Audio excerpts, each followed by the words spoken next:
dangerous and crazy, and so much of it. I'm really. It's not just one chamber, is it? No. There's a whole load going on here. Like I said, being a stonemason, it's like gives me a headache.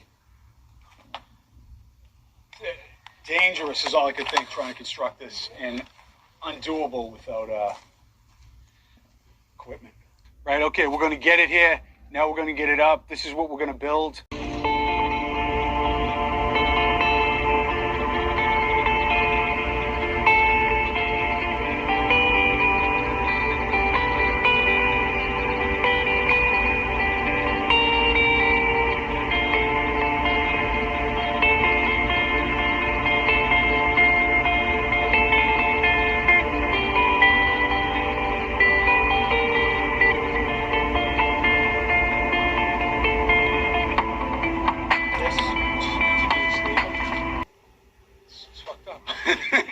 Seriously, it's like all these strange niches and chambers.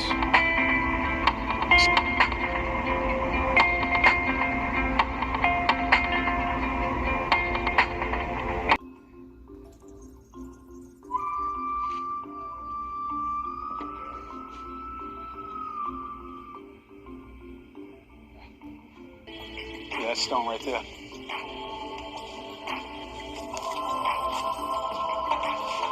Right? Up here off the ledge. It's ridiculous. Blocks here.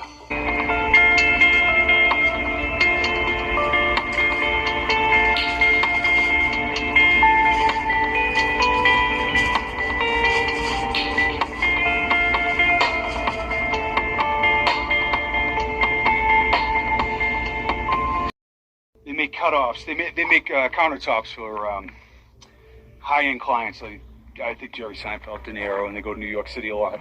They're beautiful schist, and they have a multi-million-dollar facility where they have a massive diamond saw. This reminds me of the surface. Like we'll call them cutoffs, and they're free. We can use them, and we put the natural side like out and the cut side back, like when building walls. But this is the surface that we keep getting. It's not this like the back side, the natural surface. It's this smooth. It's like a machining, right? And this is what I would do. I would take a block of andesite, I would ship it to 5 master sculptors and masons, and there's this backside, all these cuts too, and just say, you have a year, can you, what's your best emulation of this stone? And then we can have a discussion about it. And they may be able to reproduce this. I couldn't do this. You give them the tools at the time, you give them a block this size, and you have them do this. And I do a second. I do one of the really intricate box cuts. I take 2 stones. And then if I get a grant to do it, I would take 2 of the massive stones we found at like, at Olite Tambo. The ones, those intense interlocking ones with all the cuts. And I would say, take these 2 stones and put them together. Maybe get like 5 different projects for 5 different masters of stone sculpting with the exact materials and the exact tools of the time. I think that'd be a very worthwhile experience.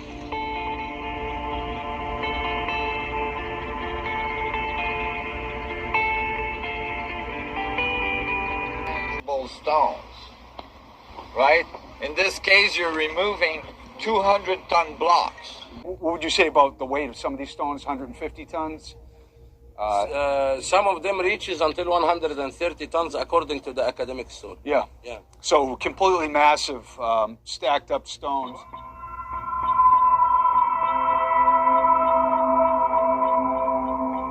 Well, one of the engineering challenges is the tight quarters. There's not a lot of room to work in this area to set these massive stones, because that's one of the arguments. You spread it out, you have ramps, or it was very tight quarters. And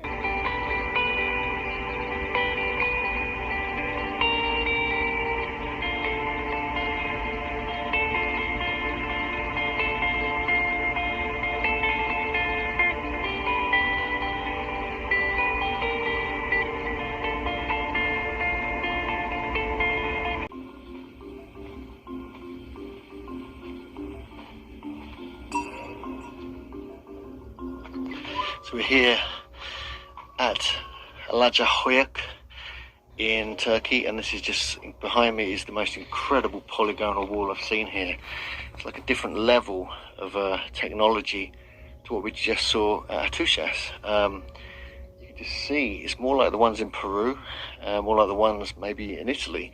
It's kind of got much more precision, but it's still got that puffiness, still got the irregular shape, and it's got a lot of lichen on it, which would suggest it's extremely ancient.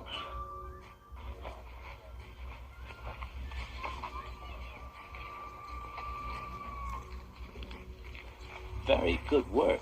I mean, this is excellent work, and frankly, there are sections of the walls at Sacsayhuaman in Cusco in Peru.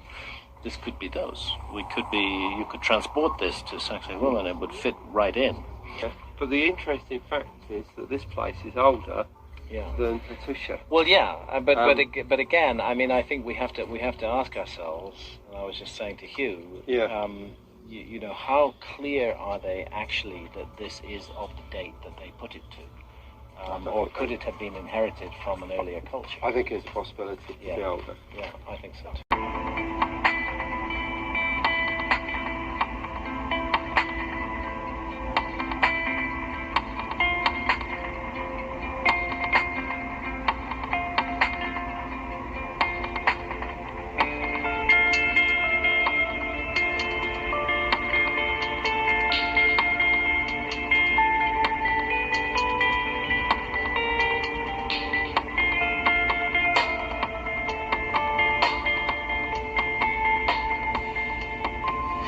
In 1908, while exploring the ruins of an ancient Minoan palace named Phaistos on the south coast of Crete, Italian archaeologist Luigi Pernier found a remarkable golden-hued disc, remarkably intact considering it has since been dated almost 4,000 years old. The Phaistos disc, as it has been named, features a language that has never been fully identified. The disc's uncipherable text has led to theories suggesting that the disc is a remnant of a lost civilization, with some pointing to the ancient Greek tales about the lost city of Atlantis as the answer. The claim isn't as ridiculous as it may seem on the surface. A wealth of similar clues can be found nearby, such as the drowned Egyptian city of Heraklion, which was discovered by a team of scuba divers in the early 2000s. This once grand and lavish city, whose recently discovered culture provided a cultural link between the ancient Egyptians and ancient Greek periods, we all take it for granted that the battery is a recent invention. But maybe we shouldn't be so certain. While working as the director of the Baghdad Museum in 1938, German archaeologist Wilhelm Koenig found a mysterious terracotta container with a rolled-up copper sheet and an iron rod inside. Upon analysis, Koenig found evidence that the container, dated between 250 and 650 CE, had once held an acidic liquid, meaning all the ingredients were in place for a functional electric battery, something not thought to have been invented for another 1,000 years. Some theories reject the electrical ideas entirely, suggesting that the battery was in fact a container for saved scrolls. It's important to remember with discoveries such as these that it is possible for human beings to possess the tools and knowledge to create something like electricity, without necessarily understanding the underlying principles. The Chinese discovered gunpowder long before the principles of combustion were scientifically recorded. You don't always have to know why something works, just that it does.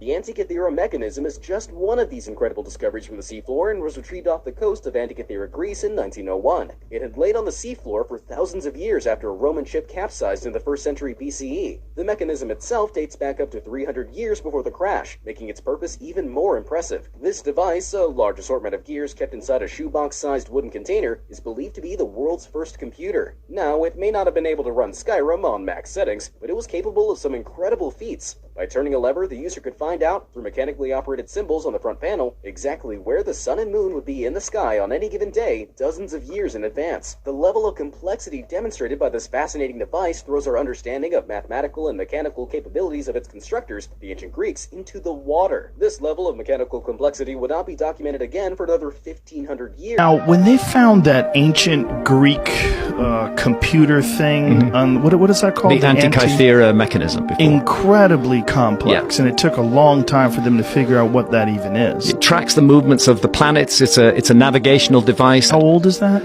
Around about 500 BC. At least 2,000 years old. It's a geared, cogged system that allows you to track the passage of time and figure out where you are. It's some kind of navigational device. It's not fully understood. And is that a recreation of it? That's a recreation. Wow. Of something like it, yeah.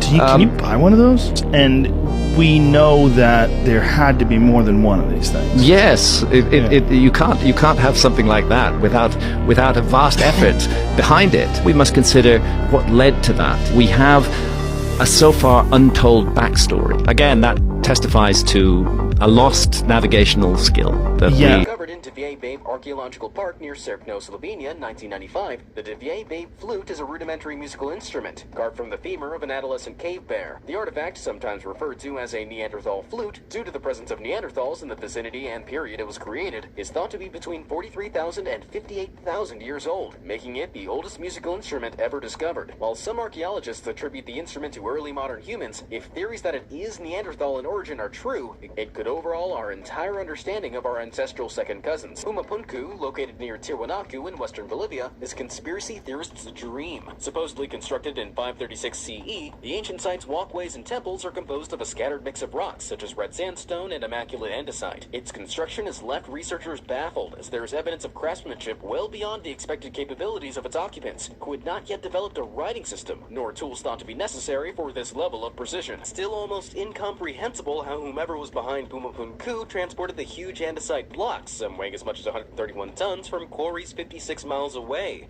Added to the mystery are strange magnetic anomalies the structure seems to produce. If you move a compass over specific blocks, the needle moves around erratically, which is yet to be explained. The deeply enigmatic site, located in the southeastern Anatolia region of Turkey, is widely understood to be up to 11,000 years old, predating other megalithic sites like Stonehenge by a staggering 6,000 years. What makes Göbekli Tepe so fascinating is the fact that at this time, humans were long assumed to be roaming the earth as hunter-gatherers, living nomadic, unsettled lifestyles, and leaving the occasional cave painting here and there. To the pillars found at the site from the quarries, archaeologists estimate that up to 500 people were required, as they weighed roughly 10 to 20 tons each. So why and how was the structure of this magnitude constructed if there were only meant to be hunter-gatherers? Klaus Schmidt, the archaeologist responsible for much of the site's excavation from 1996 until his death in 2014, suggested that the site was a place of periodical congregation, perhaps used for rituals and annual celebrations rather than a permanent settlement. The skill in masonry and art on display at Göbekli Tepe has led some theorists to assert that it was built by the last survivors of a dying ancient civilization in an attempt to commemorate their culture following a cataclysmic event around the end of the last ice age. Whatever the purpose behind Göbekli Tepe, it raises huge fundamental questions about our understanding of human civilization.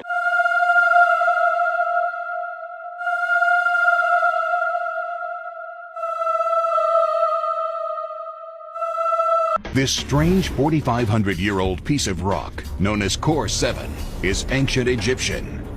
It was found near the Great Pyramids at the end of the 19th century by this man, the British archaeologist Flinders Petrie. It's kept here in London in the Petrie Museum. It's an exact cylinder and has strange lines scored into it, which are perfectly spaced. In fact, it's one continuous line, like the grooves of a record. What is it? It's the core that would be thrown away when a hole is drilled. In this case, the hole of a door pivot. But this rock is granite. How could the ancient Egyptians drill into solid granite? The strongest metal tools the Egyptians had were copper.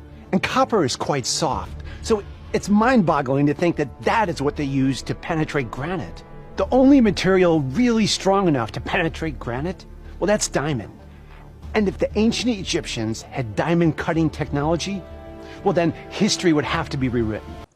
There's one of the stones down in Peru weighs 20,000 tons. Now, to give you an idea how big that is, the largest crane on Earth today can lift 3,000 tons. I think they just built one in Japan, if I recall, for unloading ships. I just heard about it in 2003 or 4, that can lift 6,000 tons.